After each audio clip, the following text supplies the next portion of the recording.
कमाया भी ना था। अब समझ गई कि कमाई के चक्कर में घर के लोगों की सेहत के साथ मैं खिलवाड़ कर रही थी।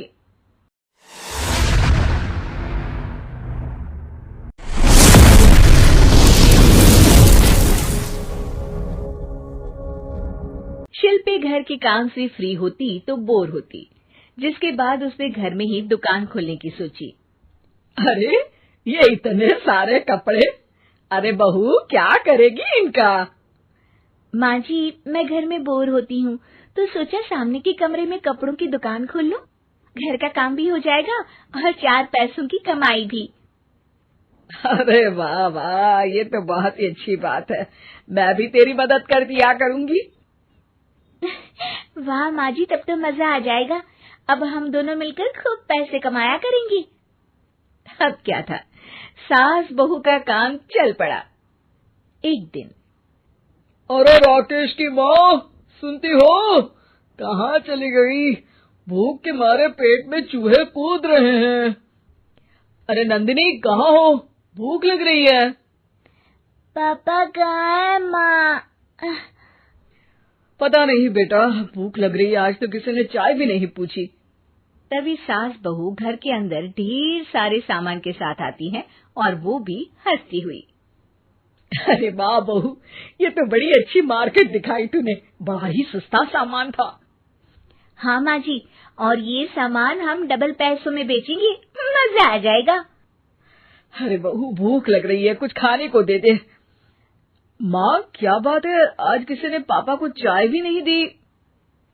अरे बेटा, अब 40 साल में तेरे पापा ने क्या चाय बनाना भी नहीं सीखा?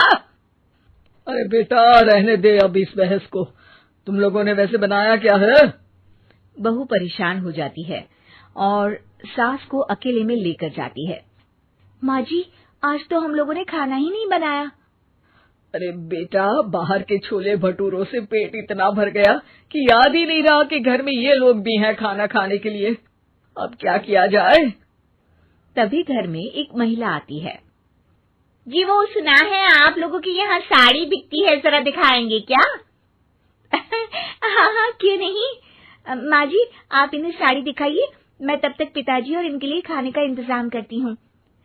सास उस औरत को लेकर सामने वाले कमरे में चली जाती है, जहाँ उन लोगों ने दुकान खोली थी। वहीं बहू भी किचन में चली जाती है। अब इतनी जल्दी क्या बनाऊं? पापा जी तो खाने के लिए भी बैठ गए हैं। आइडिया, मैं खाना बाहर से ही ऑर्डर कर देती हूँ। थोड़ी देर में खाना आ जाता है और बहू टेबल पर खाना लगा देती है। हे भगवान, कितनी कड़वी दाल बनाई है बेटा। नहीं नहीं पिताजी, वो। क्या बात है नंदिनी, रोटी तो चबाई ही नहीं जा रही है, लग रहा है रबड़ खा रहा हूँ।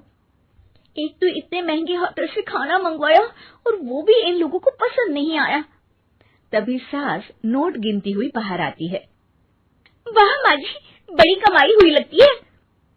हाँ, मैंने वो 2000 वाली साड़ी 3000 में बेच दी। अरे वाह माँ जी। दोनों सास बहू बहुत खुश हो जाती हैं। मेरे पेट में ना बेटा जोर का दर्द हो रहा है। अरे माँ, क्या हुआ? पेट में दर्द? बाहर का कुछ खाया था क्या? मैदा तो नहीं खा लिया? मैंने छोले भटूरे खाए थे। माँ क्यों खाए? आपको तो पता है कि आपको मैदा सूट नहीं करता। चलिए माँ को डॉक्टर के पास ले जाते हैं।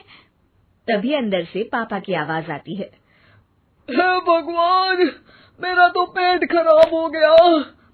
सब पिताजी के पास जाते हैं। पिताजी, आपको क्या हुआ? खाना बासी था शायद। अरे पिताजी, नंदिनी जानती है कि बासी खाने से आपकी तबीयत खराब हो जाती है, तो वो ऐसा क्यों देगी, है ना नंदिनी? वो खाना मैंने बाहर से ऑर्डर किया था। मैं और माँ दुकान का सामान लेने गए थे, इसलिए खाना नहीं बना पाए। क्या नंदिनी, दुकान के चक्कर में तुमने तो सारे घर का हाल बिगाड़ रखा है। चलो अब माँ और पापा को लेकर अस्पताल चलते हैं। अस्पताल में जाने पर डॉक्टर कहते हैं, हाँ, इन दोनों को तो एक दिन के लिए एडमिट करना पड़ेगा।